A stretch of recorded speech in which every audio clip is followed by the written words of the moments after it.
Chers auditeurs, bonjour. J'ai l'honneur et le plaisir aujourd'hui de vous accueillir dans la nouvelle émission dédiée entièrement à la culture et émise par Yalla Web Radio, Maskilo. Je recevrai aujourd'hui Madame Karine Nora qui est engagée dans les Journées du Liban et qui auront lieu à Paris à l'Espace des Blancs-Manteaux dans le 4e arrondissement les 18, 19 et 20 mai prochains.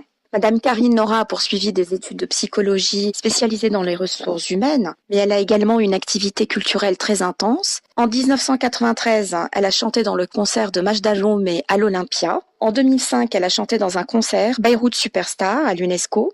Elle fait également partie de 2 associations, la Diaspora Libanaise Overseas, et est membre du conseil d'administration de l'ULCM, l'Union Libanaise Culturelle Mondiale en France. Elle fait également partie d'une association basée à Beyrouth, la Troisième Voie. Bonjour, dans la nouvelle émission de Yalla, l'émission culturelle, j'ai le plaisir aujourd'hui d'accueillir Madame Karine Nora. Bonjour Karine. Bonjour Nadine. Qui va nous parler des Journées du Liban, qui auront lieu du 18 au 20 mai. Donc ça sera à Paris, à l'Espace des Blancs-Manteaux. Alors, j'aimerais, Karine, que tu nous parles de toi, parce que je peux comprendre que tu es une personne très active dans la communauté franco-libanaise. C'est le cas. Et dans les associations libanaises et franco-libanaises. Et j'aimerais ensuite que tu me parles des autres intervenants dans ces Journées du Liban, de l'organisation. Donc voilà, je suis impatiente d'écouter attentivement. Alors Nadine, écoute, moi je suis très engagée donc dans la communauté franco-libanaise à Paris. Je suis notamment engagée avec la Diaspora Libanaise Overseas, dont je suis la vice-présidente du bureau exécutif et la responsable culturelle. Et dans ce cadre-là, j'ai fait beaucoup d'événements sur Paris, notamment à l'UNESCO et des conférences, etc. Mais pour les Journées du Liban à Paris, donc je suis engagée avec l'Union Libanaise Culturelle Mondiale, l'ULCM France, et je suis dans le conseil d'administration de cette association. Et c'est dans ce cadre-là que nous organisons avec 50 associations les Journées du Liban à Paris. Alors, parle-moi un peu de l'ULCM, justement. Donc, l'ULCM, qu'est-ce que l'ULCM? Elle existe à l'échelle mondiale, je pense. Tout à fait, elle existe à l'échelle mondiale et nous sommes la branche France. Nous avons un nouveau conseil d'administration avec un nouveau président très dynamique que je citerai, Moussa Ghanem, qui est nouvellement élu, ainsi que le conseil. En effet, c'est un honneur qu'il soit au sein de l'ULCM. Il apporte un sang nouveau et une fraîcheur inédite. Tout à fait, et toujours avec sa façon positive de voir les choses. Tout à fait. Il nous aide à avoir une vision de l'ULCM qui est très, très intéressante et très dynamique. Concernant les Journées du Liban à Paris, nous sommes en pleine organisation. On est à 2 semaines de cet événement, donc c'est l'ébullition et c'est l'effervescence. L'effervescence dans tous les comités. Moi, je fais partie du comité de communication dont je suis la co-responsable avec le président Moussa Ghanem. Et donc voilà, nous sommes en train de diffuser les événements en ce moment. D'accord, donc c'est une lourde tâche, mais une tâche très intéressante. Vous êtes en pleine ébullition. Mais vous n'êtes pas tous les deux tout seuls. Absolument pas. Nous sommes plusieurs comités. Nous avons le comité finance, le comité communication, le comité organisation, le comité accueil, le comité des Miss aussi, parce qu'il y aura un concours des Miss et Mister cette année. Oh. Voilà, donc ça va être à la fin des JDL une conclusion très sympathique. Je n'en doute pas une seule seconde. Alors, parle-moi un peu de ces comités. Qui sont les personnes qui aiguillent tous ces comités Alors, nous avons un coordinateur de ces Journées du Liban à Paris qui est André Fawaz, qui lui est un peu le chef d'orchestre de tous ces comités. Et nous nous réunissons en moyenne au moins une fois par semaine chez lui, dans son bureau, pour pouvoir faire le point sur tous les comités. Voilà. Alors, je le sens, ce n'est pas une sensation, mais je suis certaine que ces festivités, ces Journées du Liban vont être très intéressantes à plus d'un titre. Alors moi, ce que je voudrais, ce sera que tu me parles de l'origine de ces journées du Liban. Comment sont-elles nées et qu'est-ce qui se passe lors de ces journées? Tout à fait. Moi, j'ai eu la chance et l'honneur de faire partie de la première édition en 2015. Donc, on a un peu construit le moule de ces JDL, comme on les appelle. Et ça avait pour but de promouvoir la culture libanaise au sein, à Paris, en France, et inciter les gens à connaître un petit peu notre culture, notre cuisine, notre identité culturelle, etc. Justement, à ce propos, il y a beaucoup de préjugés sur le Liban du fait des nombreuses guerres qu'il y a eu au Liban. Donc, c'est difficile d'effacer cette image négative du Liban, alors qu'il y a une très grande richesse culturelle au Liban, avec une variété d'ethnies, de traditions, de cultures. Alors Nadine, je tiens à te rassurer, nous avons 10 000 personnes qui sont passées sur ces éditions sur 3 jours. Extraordinaire. Voilà, donc les gens n'ont pas une mauvaise image, au contraire, nous avons réussi à adoucir cette image un peu rude du Liban qui est véhiculée dans les médias, notamment à l'étranger. Donc nous avons réussi à cette tâche et c'était ça le but de l'ULCM. Voilà. C'est extraordinaire. Mais alors, ces journées du Liban sont nées en 2015, donc il y a une très belle suite, puisque j'ai l'impression que l'événement prend de l'ampleur, à tel point que dans de nombreux médias, on en parle. Et moi, j'ai hâte d'y être cette année, parce que j'ai lu un peu le programme et j'ai cru comprendre qu'il y avait énormément de choses très intéressantes. Et j'aimerais vraiment que tu me parles de tout le planning des activités, parce que c'est assez vaste en réalité. En fait, c'est vaste, mais c'est varié. Nous avons des conférences, nous avons des tables rondes, nous avons donc des danses. Nous avons une danseuse orientale qui est très belle et très classe, qui va nous faire des démonstrations et des initiations à la danse orientale. Pardon, donc ça veut dire que les gens qui viennent à l'espace des Blancs Manteaux, que ce soit de la communauté libanaise ou franco-libanaise ou française, ou autre d'ailleurs, pourront participer à ces cours de danse. Tout à fait. Et c'est gratuit. Tout est interactif, tout est gratuit. Alors, j'ai vu qu'il y avait aussi des artistes qui allaient exposer. Tout à fait. Nous avons des artistes, du street art, nous avons des photographes, nous avons des peintres, même quelqu'un qui va peindre avec du chocolat cette année, donc sur des personnes. Donc ça, c'est innovant, c'est spécial. Alors, il faut venir en maillot de bain. Oui, ou même sans. Enfin, donc voilà. Je précise quand même que c'était une petite plaisanterie. Et alors, et les conférences alors? Alors, les conférences, nous avons plusieurs conférences, notamment sur les élections libanaises. Une très intéressante sur l'impact de la société civile au Liban donnée par Jihad Ferrali. Nous aurons également des découvertes du coaching par Michel Fattal qui va nous faire découvrir comment expérimenter le coaching pendant une heure. Expérimenter quelle sorte et quel type de coaching? Dans quel domaine? Alors ce sont...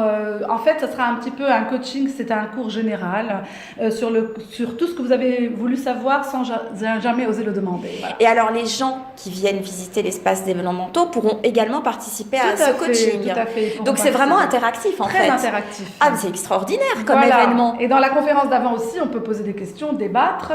Il y aura des tables rondes, notamment une avec son Excellence Monsieur Rami Adouane, l'ambassadeur du Liban en France.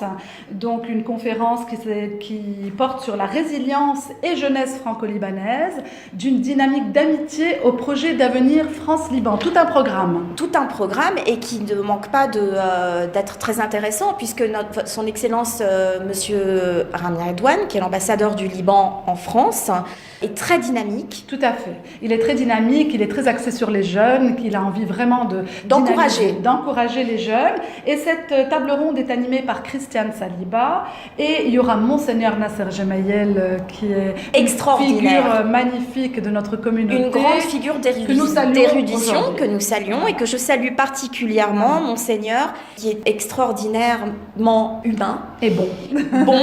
Et qui est un érudit. Tout à fait. Voilà. Tout à fait. Et en toute modestie, il est très modeste. Tout à fait. Très bon. Voilà, donc nous avons également quelque chose de très intéressant, c'est le voyage en terre de parfum. Et là, il y a une initiation à l'atelier olfactif où vous pouvez créer votre propre parfum. Oh, mais c'est extraordinaire. Alors, Voilà. est-ce qu'il y aura un nez qui sera présent? Tout à fait. Parce que vous savez que dans le monde entier, il y a à peu près environ 120 nez Tout à fait. qui sont tous, qui font partie des ateliers de Grasse, Grassois. Oui, elle vient de Grasse justement, et c'est Madame Corinne Marie Tosello. Elle vient exprès, donc ça sera le samedi 19 de 19h à 20h30 pour que vous puissiez créer votre propre parfum. Eh bien, moi, personnellement, je vais personnellement réserver ce moment-là pour moi, puisque j'aime beaucoup les odeurs. Oui. Et c'est très intéressant. Il y aura également des interventions un peu plus médicales grâce à l'association médicale franco-libanaise, notamment Nabil El Hachem qui va parler de comprendre les douleurs cervicales. Nous avons Dr Manar Mrad qui parlera donc des migraines, des sujets qui touchent tout le monde. C'est un peu, voilà, vaste. Et là aussi, ça sera interactif, les gens pourront poser des questions. Bien entendu. Mais c'est extraordinaire, Karine. Oui, c'est un programme. C'est un vaste programme. Alors, j'ai vu aussi qu'il y aurait des écrivains. Alors oui, alors là, ça on peut en parler. Je suis très portée vers ce côté culturel. Il y aura une table ronde, en effet, d'écrivains avec notre écrivain phare Alexandre Najar. Extraordinaire écrivain. Exactement, qui va venir nous présenter son livre Mimosa, qui parle de sa maman qui est décédée il n'y a pas longtemps. Et c'est un livre très touchant et il viendra du Liban exprès pour nous le présenter et pour la signature. C'est extraordinaire. Moi, j'admire Alexandre Najar parce qu'il faut savoir qu'il est avocat. Absolument. Et écrivain. Et j'ai beaucoup aimé 2 de ses livres.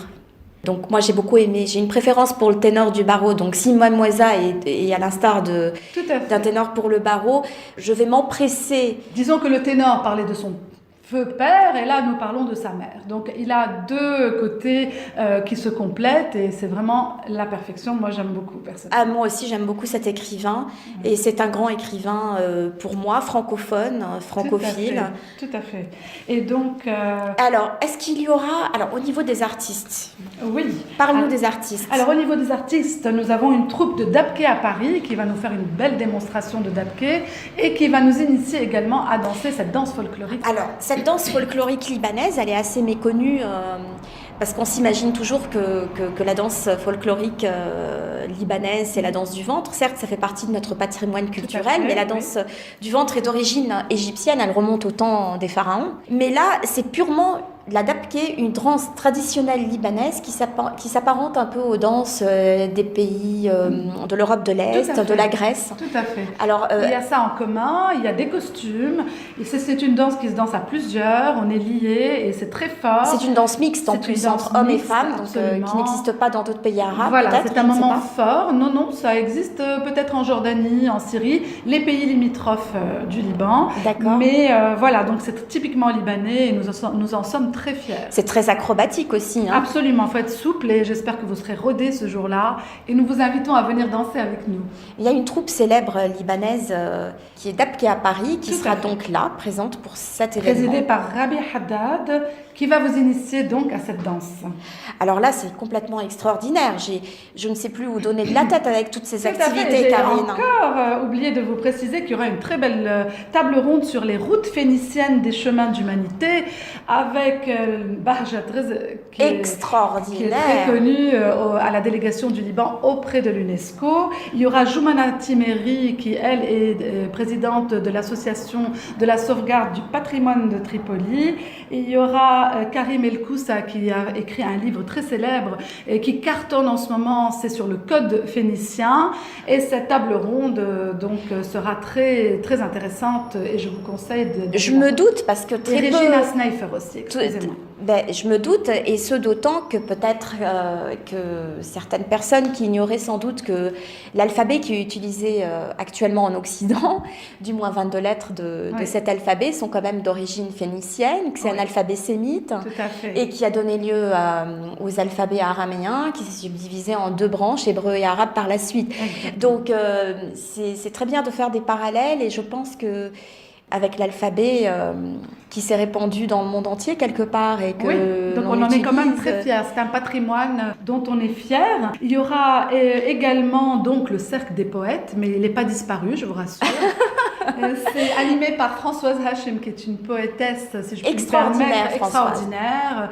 Une belle plume. Une belle plume, un grand cœur. Et je vous invite à venir tout à fait la voir et voir les poètes qui sont avec elle. Alors, Karine, il y a aussi des artistes peintres, il y a aussi un sculpteur, Charles Nassar. Est-ce qu'on peut parler de Charles?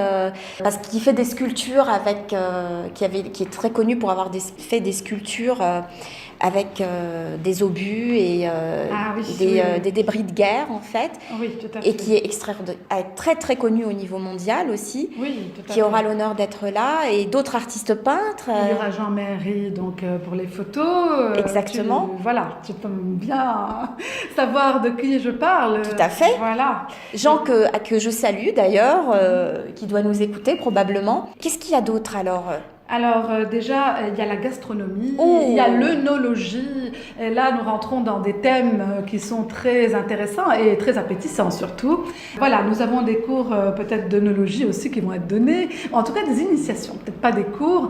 Et nous avons la présence parmi nous du vin libanais Adjar, qui est un vin bio. Et donc là, vous allez pouvoir goûter des vins qui viennent du Liban et qui sont bio. Et donc, on joint l'utile à l'agréable. Donc, et cet œnologue, donc, il va présenter les vins, il va faire goûter les vins aux gens, là aussi c'est interactif, comment ça se passe? Voilà, alors, il y aura une session de présentation, de dégustation.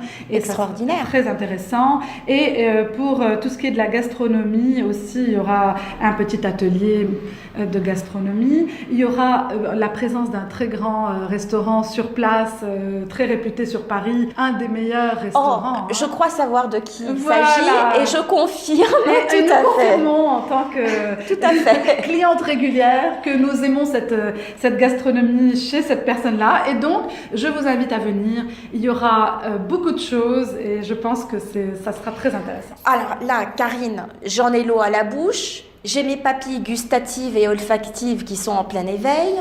Mes yeux, mes sens sont en ébullition. Il y aura de la musique aussi. Ah oui, il y aura même des soirées. Il y aura les jeunes qui vont animer 2 soirées, le vendredi soir et le samedi soir. Et donc, il y aura des soirées dansantes à la libanaise, à la façon libanaise. Donc voilà, et je vous invite surtout à l'inauguration le vendredi à 19h. Très importante inauguration en présence du maire du 4e, en présence de son excellence monsieur Rami Adouane, ambassadeur du Liban en France, et de plein d'autres personnalités qui seront présentes. Écoute Karine, tu m'as mis l'eau à la bouche. Je crois que je vais faire un camping pendant 3 jours sur place. Okay. Je ne sais plus où donner de la tête avec toutes ces activités et j'ai hâte d'y être. Ah oui, alors nous vous y attendons tous et venez nombreux en espérant qu'une prochaine édition se fera à l'international grâce au réseau de l'ULCM France qui va pouvoir aussi s'étendre à l'ULCM mondial. Voilà. Alors, moi j'aimerais bien que nos auditeurs qui sont au Canada et aux États-Unis commencent à organiser cet événement qui ne manquera pas d'être extraordinaire oui. Au Canada et aux États-Unis. Ça a vocation à être exporté justement. Justement, et je m'adresse à nos auditeurs qui sont au Québec et qui nous entendent justement pour les stimuler. Je les salue. On les salue toutes les deux depuis Paris. Écoute Karine, moi je crois que je ne sais plus où donner de la tête. Là j'en ai l'eau à la bouche et j'ai hâte d'y être, comme je te l'ai dit. Donc il y en a pour tous les goûts. Alors on se dit au 18 mai.